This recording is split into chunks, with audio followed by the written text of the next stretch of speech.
Hey everyone, welcome back to my channel. My name is Ashish and today I'm excited to share something very special with you. As many of you know, I'm a huge fan of marine life and I've been building up a collection of beautiful tangs, also known as surgeonfish. In this video, I'll introduce you to the Tang gang, share some fun facts and stories about each one, and talk about some of the challenges and successes I have had. Let's dive in. First up, we have the Achilles Tang. I purchased this stunning fish from TSM Aquatics and it's fully quarantined. This was the most expensive fish I'd ever purchased at $750. So to avoid stress, I drove 3 hours round trip to pick him up. Up until this tank, Achilles and Powder Blue have been my dream fish. I knew they needed a large tank to thrive, so I wasn't going to put them in a smaller system. They came from the surf zone in the ocean and thrive in a very high flow, which is evident as they are constantly swimming in the Ecotech MP60 pump and doing laps constantly. The Achilles Tang is marked as an expert-only fish, with good reason. This fish needs all the above to thrive. Any signs of stress, it will get some spots, foggy eyes, and go on a hunger strike. I have had this fish for 2.5 years, and luckily it has never gone on a hunger strike and eats like a champ. I think the key to having an Achilles Tang is first, make sure you purchase a healthy one with an immune system strong enough to handle it through the initial stress of the new tank and new tank mates.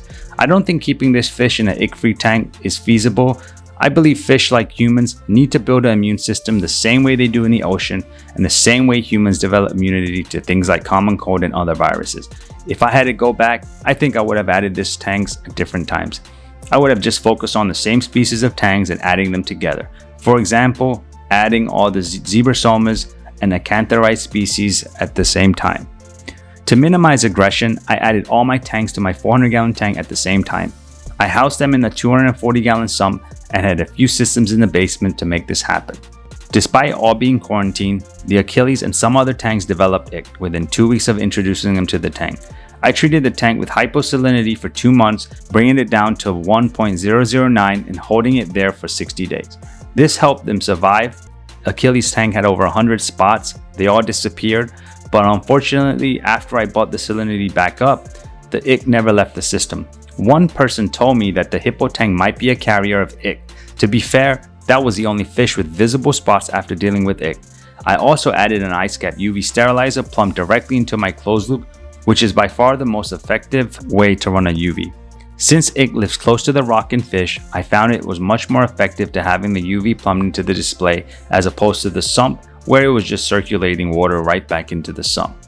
I also run the closed loop on reef press mode, so the pump is always changing up flow, so I'm getting different flow going through my UV sterilizer. Certain parasites require very slow flow in the UV filter to increase contact time, thus killing the parasites. Algae and other things will get zapped faster at a higher flow, so I feel this gives me the best of both worlds. Next, my Hippo Tang, famously known as Dory. Here it is in all its glory. Known for its beautiful blue and yellow colors, this fish has a unique personality and is quite an acrobat in the tank. However, as mentioned before, I believe it's a carrier of ick, so I kind of regret adding it now. I'm considering rehoming this fish, not because of the ick, but because it's getting too large and I want to reduce my feeding. Here's a juvenile orange shoulder tang. When I first got it, it was only 2 inches, but in 12 months it grew to an impressive 9 inches. This tang is super active and always hungry, resulting in rapid growth. I purchased this fish from a local reefer for $50. Now I have it on Amazon Marketplace and I have an offer for $500, but catching it is a problem. I've been told to do it at nighttime when the lights are off with a flashlight and just stun him at night. However, I don't even have a net large enough. His girth is about 2 inches. I'll be honest with you, I'm a little scared to try to catch him. I'm still shocked with how large it grew in 1 year. I believe adding 9 tanks together probably made him want to be the most dominant fish and went into growth mode. Even after adding him, I just had a feeling this fish carried itself like it was the king of the tank. Within 6 months, it had outgrew all the fish, which was impressive. The Powder Blue Tang, on the other hand, has been the easiest fish to care for. Despite its reputation for being difficult, this fish has never shown any signs of stress or disease and has an unbelievable immune system. I credit this to purchasing it from another hobbyist who had it in a smaller tank and wanted to see it thrive in a larger system.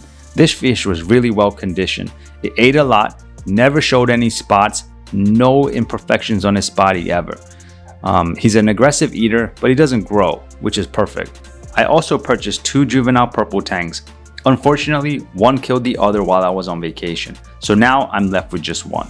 This is a harsh reminder that sometimes keeping multiple tangs can lead to unexpected aggression, even when you add them together. I thought they would just play fighting initially, but when I came back, one was stuck in the inlet of the closed loop. I received this fish online, won't name the vendor, but they came in really bad shape. They had lateral line erosion, and honestly, I thought they would die. Luckily, they responded well in quarantine and healed up nicely. Next, I want to share a story about my 3 yellow tangs. I had them for several years in my previous 115-gallon reef tank, and they got along fine. However, when I moved them to a larger system, they turned on each other.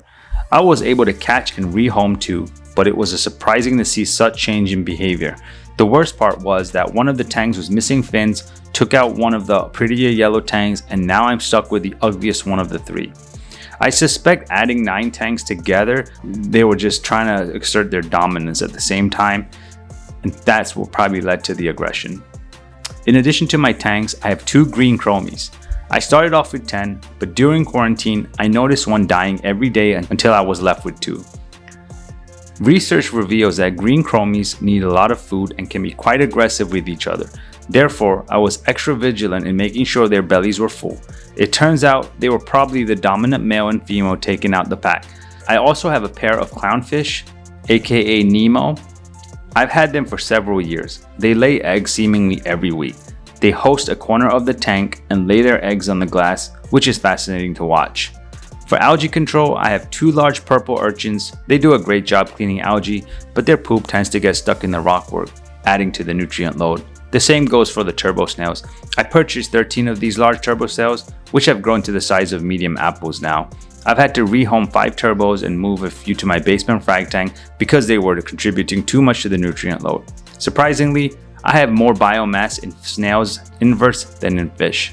In addition to that, I have 10 peppermint shrimp for aptasia control, though they are becoming lazy since there's so much food in the tank.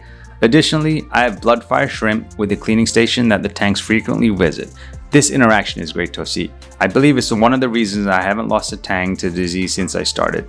To be honest, I thought the Achilles and Powder Blue could not survive in a tank with ick, but that's the only true if the fish are stressed and the immune systems are impaired. Having the Achilles and Powder Blue Tang has forced me to stay on top of my game since any wrong move could result in a quick demise. These are just some of the stories and experiences I've had with my Tang gang and other Tang inhabitants. It's been a journey with ups and downs, but I love every moment of it. Thank you so much for joining me and getting to know my Tang gang. I hope you enjoyed learning about these amazing fish as much as I have enjoyed sharing them with you. If you have any questions or want to share your own Tang stories, leave a comment below. Don't forget to like this video and subscribe to my channel for more videos. Until next time, happy fish keeping.